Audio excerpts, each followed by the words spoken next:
तो यारो कैसे हो, सब कुछ ठीक चल रहा? मैं मजा नहीं आ रहा ना। तो यारो कैसे सब कुछ ठीक चल रहा है? मैं उम्मीद करता हूँ कि आप सब लोग ठीक हो गए। देखो 12th की बोर्ड कैंसिल हो गई। खुश तो बहुत होंगे वो लोग अभी इस वक्त, उनको नहीं पता कि फ्यूचर में जाके उनकी कैसे लगने वाली है। लेकिन अगर आप उन लोगों में से हो तो अभी आपके पास फ्री टाइम बहुत ज्यादा होगा, है ना? और इस फ्री टाइम को आप में से मेजोरिटी लोग तो मूवी, सीरीज या फिर वीडियो गेम्स खेल के निकालने वाले हो। आज आप गेम खेलो, फ्यूचर में जिंदगी आपके साथ गेम खेलेगी। देखो घुमा फिरा के जितना बोलना था उतना मैंने बोल दिया। अब आ जाते हैं सीधा पॉइंट पे। अगर आप लोगों के पास टाइम है तो क्या आप लोग को आज ये जो न्यू सीरीज आई है द फैमिली मैन का सीजन 2 देखना चाहिए? क्या ये देखने लायक है? क्या ये अच्छा है? वेल अगर आप लोग ये वीडियो देख रहे हो ना तो फिर मैं ऐसा मान के चलता हूँ कि आपके दिमाग में तो ये क्वेश्चन जरूर होगा। नहीं है तो फिर डाल लो। सबसे पहले फैमिली मैन का सीजन 1 देख के वो काफी ज्यादा बढ़िया था। उसके बाद थोड़ा फिक्र करना कि सीजन 2 कैसा है। और देखो इस फैमिली मैन की सीजन 2 के लिए मैं वेट तो कर रहा था, लेकिन अपनी एक्साइटमेंट में ज्यादा बढ़ाना नहीं चाहता था, क्योंकि जितने भी पॉपुलर इंडियन वेब सीरीज है ना उनके सीजन 2 ने तो अब तक मुझे डिसअपॉइंट ही किया था। मेरे एक्सपेक्टेशंस नहीं मीट कर पाए वो, तो इसीलिए मैं खुद को ऐसे कंट्रोल कर रहा था कि फैमिली मैन के सीजन 2 से तो ज्यादा एक्सपेक्टेशंस ना लगा के बैठूं मैं। तो अब यहाँ पे एक्चुअल क्वेश्चन ऐसा निकलता है कि जो काम अभी तक सेक्रेड गेम्स और मिर्जापुर का सीजन 2 नहीं कर पाया, क्या वो काम फैमिली मैन की सीजन 2 ने किया है?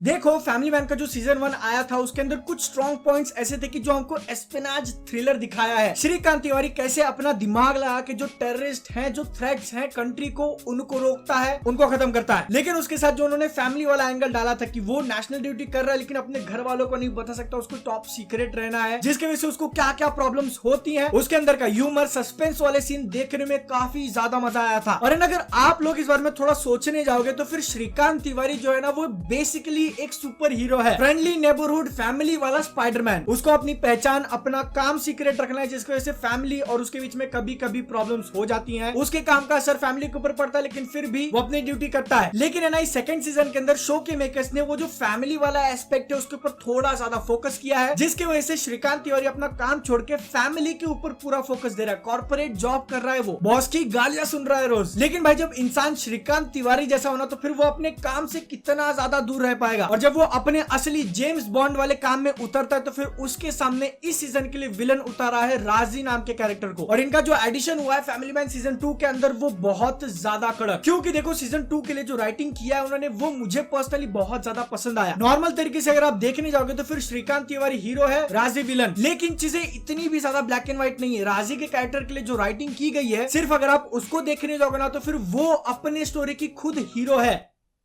हीरोइन है। नहीं ये चीज मजाक में नहीं बोल रहा हूं। अगर आप लोग सच में राजी की स्टोरी को देखोगे उसके पॉइंट ऑफ व्यू से, उसके पास्ट में क्या हुआ था, वो अभी कहां है और उसको क्या करना है, तो फिर आपको सच में लग जाएगा कि वो मेन कैरेक्टर है स्टोरी की और विलन जो है वो श्रीलंकन प्राइम मिनिस्टर। सोच के देखो इसके बारे में। और बात सिर्फ इतनी ही नहीं है, इसको लेके बाकी जितनी भी राइटिंग थी शो के लिए, जिस तरीके से कैरेक्टर्स के छोटे छोटे मोमेंट्स उन्होंने लिखे हैं, जैसे कि एग्जाम्पल के लिए जो इंडियन प्राइम मिनिस्टर दिखा है उनका सेक्रेटरी हमेशा चाय पीता रहता है, चाय के ऊपर फोकस। एक जो ऐसे लेयर बनी होती है ना चाय के कप में ऊपर, उसको वो बिस्किट से ऐसे उठाने की कोशिश करता है, बिस्किट टूट के नीचे। जरूरत नहीं थी इस सीन की लेकिन उन्होंने डाला और मुझे खुशी हुई देखने में। और अब जब बात कैरेक्टर्स की निकल चुकी है तो फिर देखो श्रीकांत तिवारी जब ऑफिस में काम कर रहा होता है और उसका जो बॉस एकदम टिपिकल नमूना है, वो श्रीकांत को ऐसे मोटिवेट करने के लिए उसको एक अच्छा स्पीच देता है, उसको छाती ठोकता है ऐसा। वो सीन मैंने देखा, इतने जोर से हंस पड़ा ना कि भाई मैथ्यू मैककॉनही है वॉल्फ ऑफ वॉल स्ट्रीट।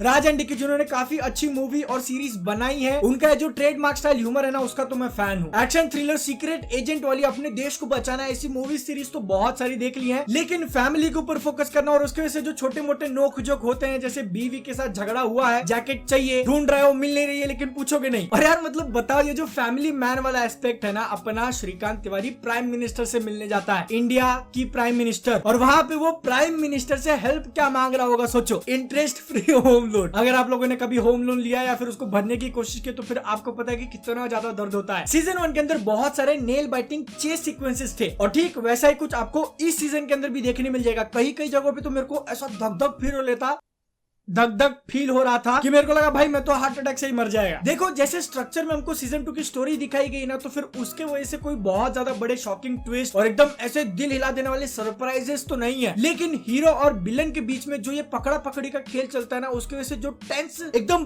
बहुत ज्यादा ऐसे स्ट्रेस देने वाले मोमेंट्स क्रिएट हो जाते हैं जिनको देख के सच में आपको भी धक धक फील हो जाएगा। मजाक की बातें तो हो गई, यहाँ पे थोड़ा एक सीरियस बात ऐसा बोलना चाहूंगा कि देखो इसके अंदर है ना श्रीलंका और तमिलनाडु का जो एंगल दिखाया है वैसा कुछ शायद रियलिटी में भी है, जिसके बारे में मुझे ज्यादा डिटेल पता नहीं, तो फिर मैं उसके ऊपर कमेंट नहीं करूंगा कि वो कितना ज्यादा करेक्ट है, कौन सी साइड को सही दिखा है, कौन सी साइड को गलत दिखा है, मैं इसके ऊपर कुछ नहीं बोल सकता। लेकिन है ना, स्टोरी पॉइंट ऑफ व्यू से अगर हम लोग उसको फिक्शन मान लेते हैं कि उसका रियलिटी से कोई कनेक्शन नहीं है, तो फिर जितनी भी सारी पॉलिटिकल चीजें दिखाई है कि सेंट्रल गवर्नमेंट, श्रीलंकन गवर्नमेंट और तमिलनाडु के लोग, उनके पॉइंट ऑफ व्यू, वो मुझे बहुत ज्यादा कंपेलिंग लगा। मैं ऐसा नहीं बोल रहा हूँ कि सब सही है, लेकिन शो के अंदर जैसा दिखाया मुझे पसंद आया, क्योंकि वो जो एंगल है ना, वो ह्यूमन और पॉलिटिकल नेचर को काफी अच्छी तरीके से आपके सामने प्रेजेंट करता है। बहुत बार दो लोग आपस में लड़ाई तो कर रहे होते हैं, लेकिन 100% गलती किसी एक की भी नहीं होती। It is what it is. और नेशनल सिक्योरिटी को मेंटेन करने के लिए, देश को सेफ रखना है, चलने देना है, उसके लिए एजेंट्स को कितनी सारी चीजों के थ्रू जाना पड़ता है, कितना सारा काम करना पड़ता है, उसकी एक झलक आप लोगों को बस इसके अंदर दिखाई है। एग्जाम्पल के लिए ना, इस सीजन के अंदर एकदम बहुत ही छोटा सा उन्होंने सीन डाला है, जिसमें 3 गाड़ियां भर के सीक्रेट एजेंट आते हैं, एक चाय की टपरी पे रुकते हैं और एक नशेड़ी आदमी को उठा के लेके चले जाते हैं। रुकते भी नहीं, पूछते भी नहीं क्या चीज, आते सीधा गायब, खत्म। एक्टिंग की अगर हम लोग बात करें, और देखो किसी भी मूवी या फिर सीरीज की कास्ट के अंदर मनोज वाजपेयी का नाम हो, तो फिर आप क्या ही बोल सकते हो? नहीं, क्या बोलोगे? मुझे नहीं पता कि मैं उनकी एक्टिंग स्किल्स के बारे में आप लोगों को ऐसा क्या बताऊं जो शायद आपको पहले से पता ना हो। पूरे शो के अंदर वो श्रीकांत तिवारी हैं। जब फैमिली के साथ होते तो एकदम फैमिली मैन, और जब काम पे होते तो फिर एकदम बैड एस एजेंट। लेकिन है ना, इस सीजन से जो मुझे सबसे बड़ा सरप्राइज मिला, जिन्होंने राजी का कैरेक्टर प्ले किया है, समंथा। साउथ की एक बहुत ज्यादा पॉपुलर एक्ट्रेस है, लेकिन मैंने इनकी ज्यादा मूवीज नहीं देखी। टीवी पे जो आ रही होगी एक आधा सीन देख लिया होगा, लेकिन